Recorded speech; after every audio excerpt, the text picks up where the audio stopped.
नारायणाय। यह धर्मशाला है जो कि नारेश्वर में ही नर्मदा के किनारे। आज 10वां दिन है और मुख्यदा एकादशी भी है। आज एक रचना मैंने किया हूँ, दंडी। थोड़ा सा संस्कृत में है, मैं उसको पठन कर लूँ और बाद में उसका अर्थ बताते हुए बोलूँगा। दंडी। दंडी यस्यास्ति च दंडो दंभेन पथि चालितो दीयते सुबलापूर्वो दंडी सहायकः। दंडधारी भवेद्राजा दर्पेण राज्यचालको दीयते न क्षमा धर्मे दंडे दंडी सुशासको। दोषिणे दंडप्रदानं दातव्यमिति धर्मतो दोषं विनेव दंडेन दंड्यते तु सुदुर्बलो। दयामायाविहीनेन दीक्षितस्खलिशासक ददाति दण्डरूपेण दृष्टिहीनेन साक्षिणा। द्रौपदी राष्ट्रपतिश्च दर्शितदुर्दशाव्यथा द्रवीभूतेन येनात्मा दण्डी स्वप्नेन दृश्यते। दण्डं नीत्वा चलितुमा दीयते चोपदेशता दयालुजनकेनाहं दुःखलाघवहेतुना। दण्डं विना सदैवाहं दुर्गमपथचालको द्रव्यलाभविरागेण जोडहस्तेन मे गति। दृष्ट्वा भक्तजनमग्रे दर्शयितुं च वादनं दुर्लभाभिलषितासि दीनबन्धुस्वरूपिणा। दीयते मानसे पूर्वं दिव्याभिवादने च दीने दीनसखा सौख्यं दीयते दातृरूपेण। दुर्गाप्रसादरूपेण दत्तोऽहं पितृवंशजे दण्डेनाहं सदा दण्डी दण्डहर्ता मम हरि। दीक्षे वैकादशी प्राप्ता दीयते सा च मुख्यदा दयालु नर्मदा मात्रा दातव्या पूर्णकामना। स्वागतम्। दण्डी यस्यास्ति च दण्डो दम्भेन पथि चालितो दीयते सुबलापूर्वो दण्डी सहायकः।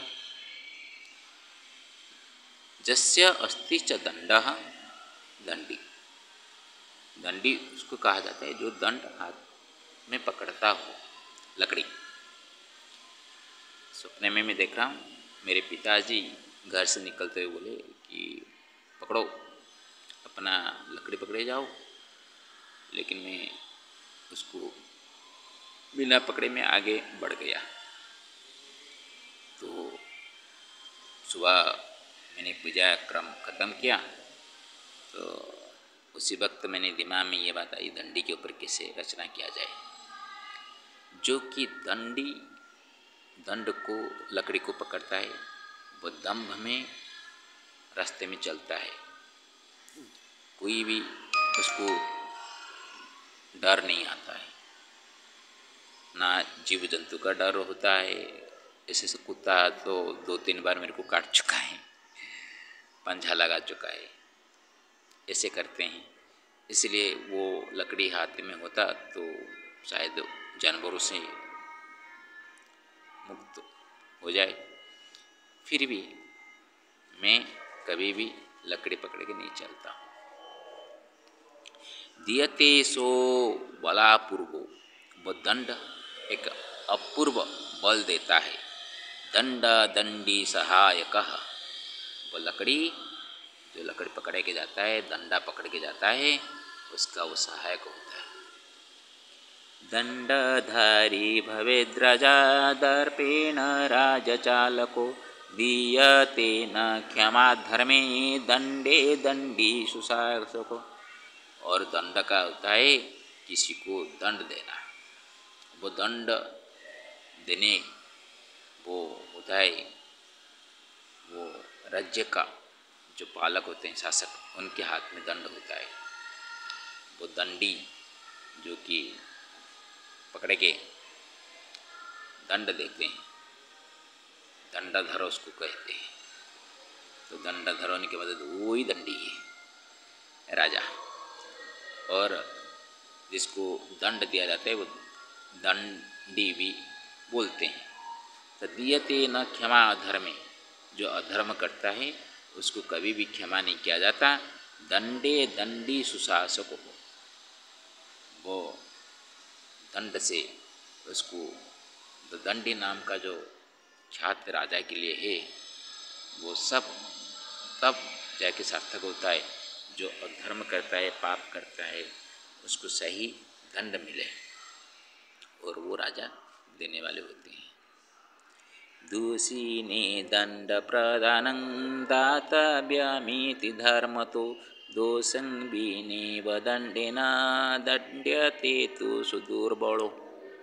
लेकिन आजकल क्या होता है, जो दुर्बल से भी दुर्बल है, कमज़ोर, कुछ नहीं कर पाने, वो हमारा शासकों से दंडित हो जाता है।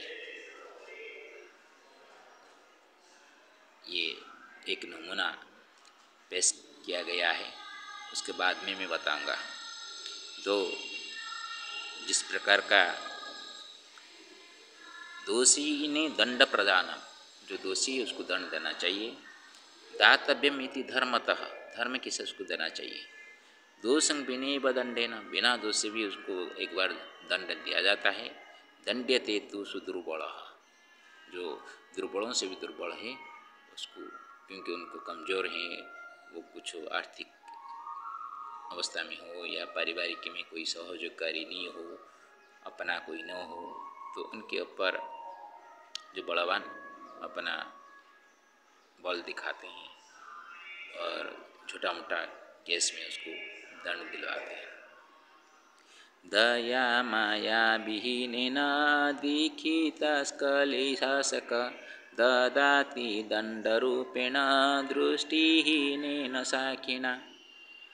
तो देखिए, दया माया नहीं होती उनका, जो जज बैठते हैं विचारक होकर, वो निष्पक्ष, वो तो अपना निष्पत्ति देते हैं, लेकिन कितना सच्चाई है वो उनको भी पता नहीं चलता है, क्योंकि उनके सामने आँख में अंधा पुतली बांध कर लड़की रखा हुई है, खड़ी हुई है, क्योंकि अंधा कानून है, कानून देखता नहीं है। कोई भी छोटा मोटा साक्षी करके उसके सामने ला लेते हैं, और जो दोषी है वो छूट जाता है, निर्दोष दंड पाता है कभी कभी। द्रौपदी राष्ट्रपतेश्च दर्शित दुर्दशाभ्यथा द्रवीभूतेन जेनात्मा दंडी स्वप्ने न दृश्यते। जब मैंने दर्शन ये लकड़ी लेने के लिए पापा बोल रहे हैं, तो जो लकड़ी पकड़ने का दंडी होता है, तो उससे मेरे को पता आ गया कि पहले जो मैं सुना था हमारा राष्ट्रपति महामहिम द्रौपदी जी ने बोले थे कि एक थापड़ देकर जैसे एक व्यक्ति जेल में चला जाता है और उसको बाहर निकालने के लिए आर्थिक रूप से असच्छल जो परिवार होते हैं, कमज़ोर परिवार, उनको नहीं निकाल पाते और ऐसे ही उनका जीवन चला जाता है। ऐसे बहुत कुछ निष्पाप लोग भी है, छोटे छोटे कुछ दोष के लिए उनको इतना बड़ा दंड दिया जाता है जीवन भर उनका।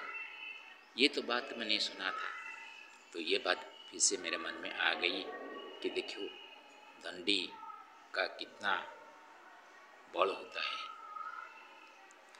द्रवीभूतेन जैनात्मा दंडी स्वप्ने न दृश्यते, जेन जिस आत्मा जो है हमारे, जो इस बात का द्रवीभूत हो जाता है कि किसका बात सुन के, जैसे कि दुखियार का बात सुनकर कभी कि हमारा दिल पिघल जाता है, इस भाव से मैंने सोचने लगा, हाँ तो पापा बोल रहे थे कि लकड़ी पकड़ के जाओ, साहस मिलेगा। दंड पास में हो तो दंडी चलने में, रास्ते में सही होगा। लेकिन ये तो समाज के लिए होता है। समाज में दंड धारक जो होते हैं, न्यायालय वाला, न्यायपति, विचारपति होते हैं, वो तो आजकल बहुत बड़ी दंडी है। और उनसे बड़ा दंडी उनको जो संचालन करते हैं, कार्यपालिका, न्यायपालिका और विधानपालिका। विधानपालिका में जो विधि नियम होते हैं वो आंख मूंझ कर उसको पालन किया जाता है। कोई सही से पालन नहीं करता है, उसको सही हो रहा है नहीं हो रहा है देखने वाला न्यायपालिका है। न्यायपालिका भी कैसे देखें, क्योंकि उसके सामने जो प्रत्यक्ष रूप से आ जाता है उसको वो सही मानता है। हम उनको गलती नहीं कह सकते।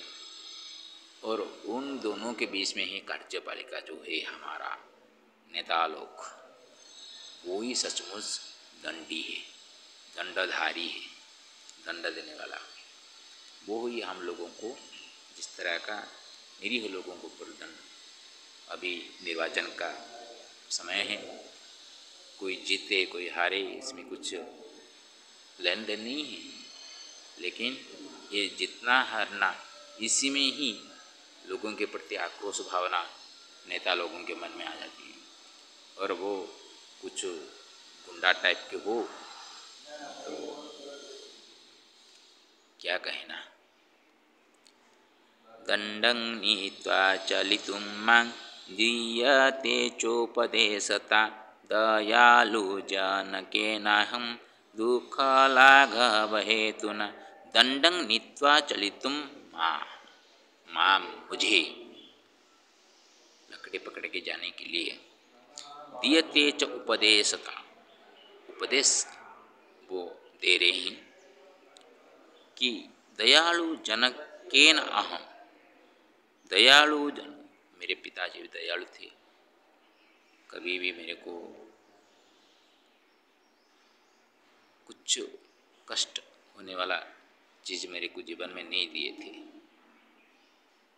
मैं जब ट्यूशन वगैरह जाता था दिन में तो बेकार रहता था, तो दिन में छुट्टियों में मैं घूम घूम कर ट्यूशन करता था।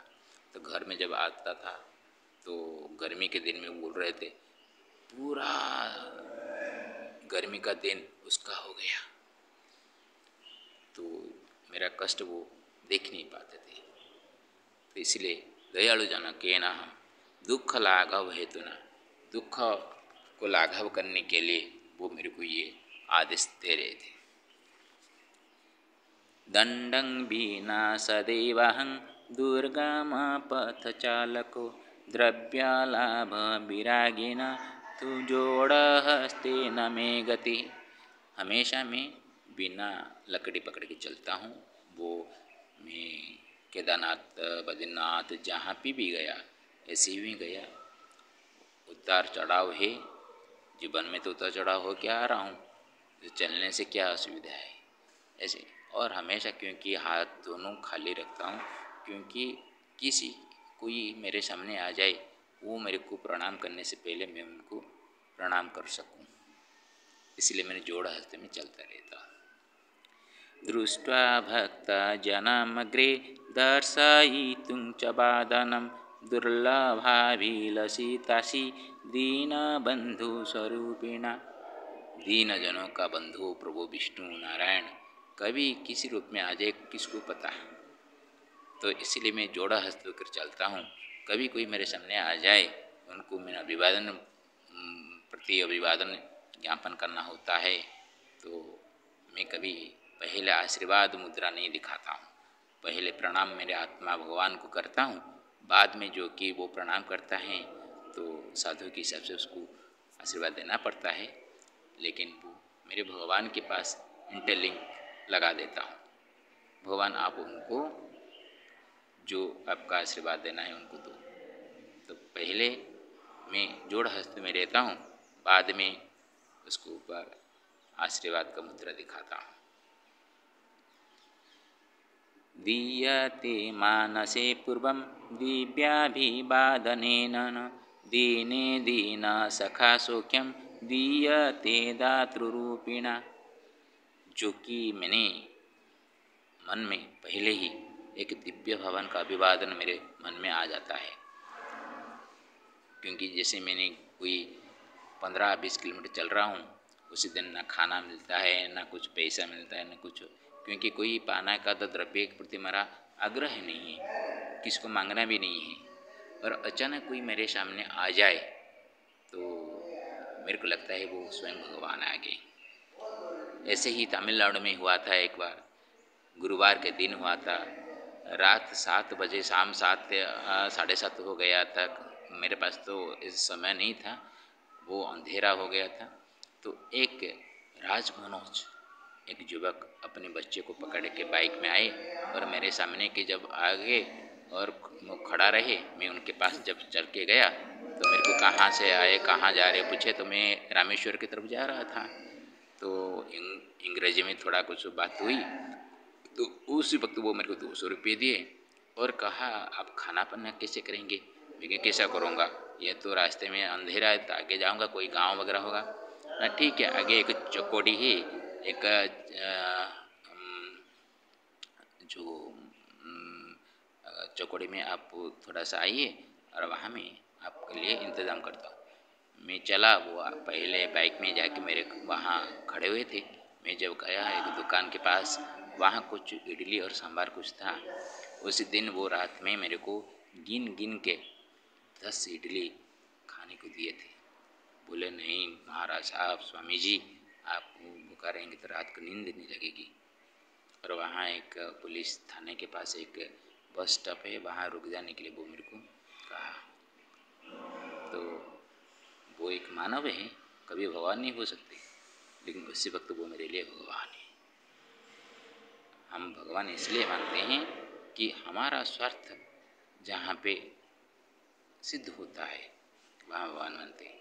जो हमारा स्वार्थ का हानि करते हैं वो हमारे लिए राक्षस बन जाता है। यही अंतर है और कुछ नहीं। एक मनुष्य के अंदर देवता और राक्षस और स्वयं मानव 3 रूप होते हैं, जो सात्विक, राजसिक, तामसिक। सत्व भाव होते हैं देवगुण, राजसिक भाव होते हैं मानव, और तामसिक गुण होते हैं राक्षस गुण। सत्व गुण में मेरा भलाई हो न हो, दूसरों का भलाई हो। राजसिक भाव में मेरा भी भलाई हो, दूसरों का भी भलाई हो, वो मानव है। तामसिक भाव होते हैं किसी का भलाई हो या न हो, मेरा ही भलाई होना चाहिए, ये राक्षस गुण है। तो कभी रावण, कुंभकर्ण वगैरह थे, वो ऊंचाई तो बहुत थी, उनका कद था। हमारा भी अभी देखते हैं, हमारा कम से कम 5 फीट तो साधारण से होते हैं, कभी कि हमारे हमें 7 फीट का भी आदमी दिखाई देते हैं, लेकिन अपने हाथ में हम 3.5 हाथ होते हैं, ये सही है। उस वक्त जब 21 हाथ का हुआ करता था, तो उस जमाने राम के सामने रावण बहुत बड़ा होगा जरूर, क्योंकि उस वक्त उसका जिस प्रकार का आकार लेके वो आया है, वो अपने शरीर के लिए राक्षस इतना नहीं है, उसका बुद्धि के लिए वो राक्षस है। वो ब्राह्मण घर में पैदा होकर भी, एक महान ऋषि विश्रवा ऋषि का पुत्र होकर भी देखिए उसका किस तरह का दूसरों का सताने का विचार उसमें मन में था। दुर्गा प्रसाद रूपेण दत्तोऽहं पितृवंशजे दंडेनाहं सदा दंडी दंडहर्ता मम हरिः। दुर्गा जी का प्रसाद के रूप में मैं यहाँ पे आया हूँ। एक पितृवंश में मेरा है, जो पंडित श्री कैलाशचंद्र मिश्र, स्वर्गत पंडित श्री कैलाशचंद्र मिश्र, गौतम गोत्रीय, उनके वंश में मैं दत्त के रूप में आया हूँ। तो दंडे नाहम सदा दंडी, मैं बचपन से दंड पाकर ही आ रहा हूँ। बचपन में माँ को खोया, पिताजी मेरे को किसके तरफ छोड़ दिए, मेरा पिता माता कौन मैंने जानता नहीं हूँ। जिसके पास बड़ा उनका आदर स्नेह से बड़ा, वो कभी मेरे को अलग नहीं समझे थे, लेकिन समाज मेरे को दिखा दिया कि तू क्या है। फिर भी मैं अभी जो पूजा करता हूँ विश्व कल्याण के लिए, मैं मेरे समाज मेरे को बहुत कुछ नहीं दिया, लेकिन जिन जिन लोगों ने मेरे को आदर स्नेह सत्कार किया, मैं उनको कभी भूल नहीं पाऊँगा। इसलिए विश्व कल्याण में मेरे लिए कोई शत्रु और कोई मित्र नहीं है, सभी समान है मेरे लिए। ये भाव रखकर मैं चलता रहता हूँ। इसलिए मेरा दंड हरता होते हैं प्रभु श्री हरि। जो दंड मेरे को मिला है वो दंड तो भगवान ले लेंगे।